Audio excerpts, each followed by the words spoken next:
Hey people, welcome back to twinkle Raj YouTube channel. అందరూ ఎలా ఉన్నారని అయితే చాలా బాగున్నాను.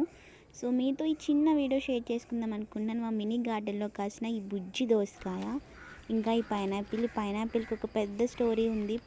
వేరే ప్లేస్లో ఉండే మొక్కను తీసుకుని వచ్చి ఇక్కడ వేసేసాం. ఎందుకంటే లాస్ట్ టైం ఒకసారి కాస్తే ఎవరో దీన్ని దొంగలాడేస్తారు. మా మమ్మీ దగ్గర తీసుకున్నాను చూడండి. మమ్మీ దాన్ని పట్టుకున్నారు కదా, అది కూడా పడేలేదు. అది కూడా వేసిన తర్వాత దాంట్లో మొక్క వచ్చేసి దాని మధ్యలో నుంచి పండు వస్తుంది పైనాపిల్.